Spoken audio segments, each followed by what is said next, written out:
பழனி முருகன் கோவில் வாசல்லையே நடந்த 100 கோடி ரூபாய் நில அபகரிப்பு விவகாரம். சார் பதிவாளரை மிரட்டி லீவ் எடுக்க வச்ச மாவட்ட பதிவாளர் சசிகலா. ஒரே ஒரு நாளுக்காக திண்டுக்கல்லேருந்து இறக்கப்பட்ட ஜஸ்டின் மணிகண்டனோட மெகா லீலைகள். இந்த 100 கோடி ரூபாய் டீலிங் பின்னணியில் இருக்கிற தாவேக்காவோட அந்த 3 அமைச்சர்கள் யார்? நாடாளுமன்ற கூட்டத்தொடரில் பாஜகவுக்கு திமுக சப்போர்ட் பண்ண போகுதா? ஏகிரும் அரசியல் உஷ்ணம்.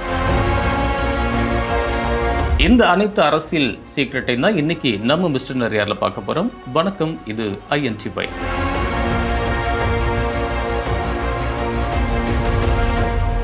கோவில் சொத்து குலநாசம்னு சொல்லுவாங்க. ஆனால் அதெல்லாம் சும்மாங்க அப்படின்னு பழனி தண்டபாணி சுவாமி கோவிலுக்கு சொந்தமான 300 அடி தூரத்தில் இருக்கிற 100 கோடி ரூபாய் நிலத்தையே அசால்ட்டாக ஆட்டையப்பட பார்த்துருக்காங்க ஒரு கும்பல். விஷயம் என்னன்னா, குப்புசாமி மணியம் அப்படிங்கிறவர் கடந்த 26/4/1988 பழனி கோவில் பக்கத்தில் இருக்கிற 1 ஏக்கர் 40 சென்ட் காலி நிலத்தை முருகன் கோவிலுக்கு எழுதி வைக்கிறார்.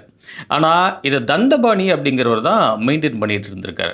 தண்டபாணி ஃபியூச்சரில் ஏதாவது வில்லங்கு பண்ணிடக்கூடாது, இல்லைனா என்னோட வாரிசோ இல்லை தண்டபாணியோட வாரிசோ இந்த நிலத்தை எந்த ஒரு காலத்திலையும் யாருக்கிட்டையும் வித்துடக்கூடாது அப்படின்னு பத்திரத்திலேயே ஸ்ட்ரிக்டாக எழுதியும் வச்சிருக்காரு. கடந்த சில வருஷங்களாக இந்த இடத்தை தான் பழனி கோவிலுக்கு வர பக்தர்களோட கார் பார்க்கிங் ஏரியாவாக கோவில் நிர்வாகம் இதை யூஸ் பண்ணிட்டு வராங்க. இந்த இடத்துக்கு போகிறதுக்கு ஒரு 2 வழிகள் இருக்குது.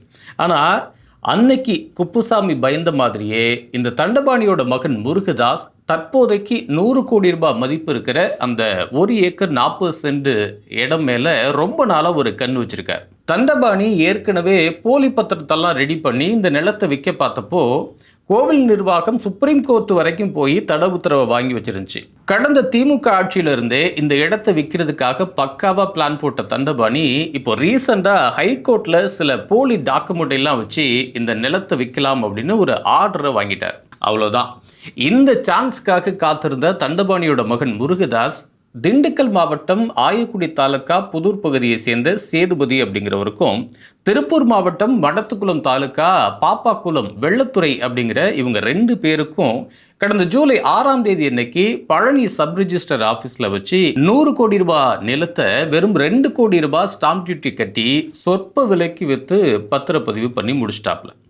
இப்போ பழனியில் 1 சென்ட் இடமே 40 லட்சம் ரூபாய் விற்கிறப்போ கோவிலிருந்து வெறும் ஒரு 300 மீட்டர் தூரத்தில் இருக்கிற இந்த இடத்த எப்படி தான் ரெஜிஸ்டர் ஆஃபீஸில் பச்சை கொடி காட்டினாங்க அப்படிங்கிறதா இப்போ மிகப்பெரிய மர்மமே. இதோட பேக் எண்டில் நடந்த அந்த ஸ்கெட்சு தான் ஷாக்கான மேட்ரு. பழனி சப் ரிஜிஸ்டர் அலுவலகத்தில் சார் பதிவாளராக இருந்து பாலச்சந்தர்கிட்ட மாவட்ட பதிவாளர் சசிகலா ஒரு ஃபோனை போட்டு, நாளைக்கு ஒரு மெகா பத்திரம் வரப்போகுது, நீங்கள் பேசாமல் லீவு போட்டுட்டு கிளம்பிடுங்களேன் அப்படின்னு சொல்லியிருக்கிறாங்க.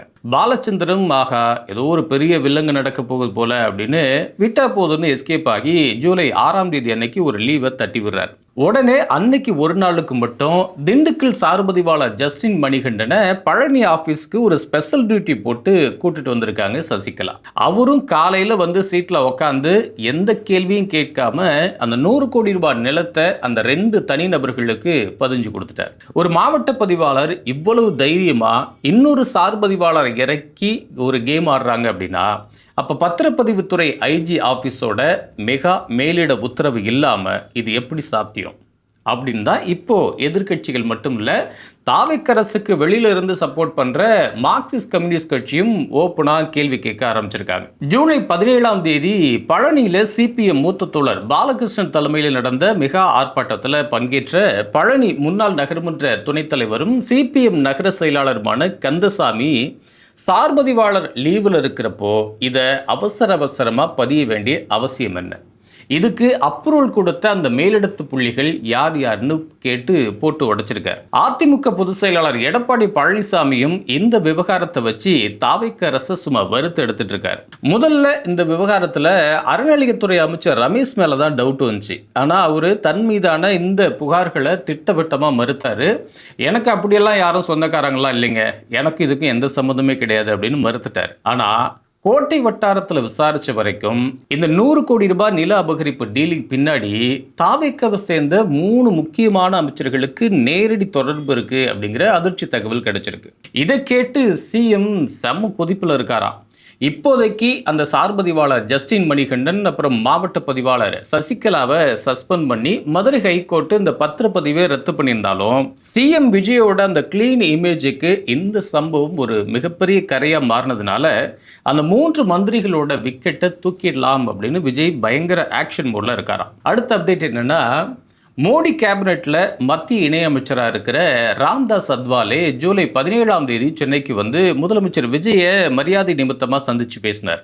அதுக்கப்புறமா ப்ரெஸ் மீட்டில் பேசின அத்வாலே ஜூலை 20 தொடங்க போகிற அந்த நாடாளுமன்ற கூட்டத்தொடரில் இந்த டீலிமிட்டேஷன், அதான் அந்த தொகுதி மறுசீரமைப்பு மசோதாவை நிறைவேற்றுறதுக்கு திமுகவோட சப்போர்ட்டை பிஜேபி தலைமை கேட்கும் அப்படின்னு ஒரு குண்டை தூக்கி போட்டிருக்காரு.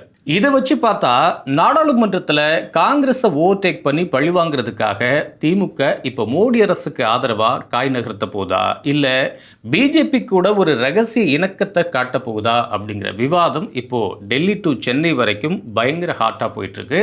இன்னைக்கு நிறைய கொடுத்த ஆல் அப்டேட்டையும் உங்கள்கிட்ட ஷேர் பண்ணிட்டோம். பழனி கோவில் நிலத்தை பத்திரப்பதிவு செஞ்ச இந்த ஊழல் பின்னணியில் இருக்கிற அந்த 3 தாவேக்கா அமைச்சர்களோட பதவியை பறிச்சு முதலமைச்சர் விஜய் தன்னோட அந்த கிளீன் இமேஜை காப்பாற்றுவாரா மாட்டாரா? நாடாளுமன்ற கூட்டத்தொடரில் டீலிமிட்டேஷன் மசோதாவுக்கு காங்கிரஸை எதிர்க்கிற நோக்கில் பாஜகவுக்கு திமுக ஆதரவளிக்குமா அளிக்காதா அப்படின்னு கீழே இருக்கிற கமெண்ட் பாக்ஸில் உங்களோட கருத்துக்களை மறக்காமல் தட்டி விட்டுருங்க.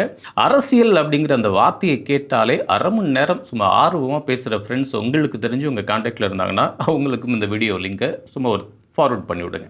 அவங்களும் வந்து இதை பற்றி என்ன கருத்துக்களை சொல்கிறாங்கன்னு பார்ப்போம். நெக்ஸ்ட்டு சீக்ரெட் அப்டேட்டோட மிஸ்டர் நிறையால மீட் பண்ணுவோம்.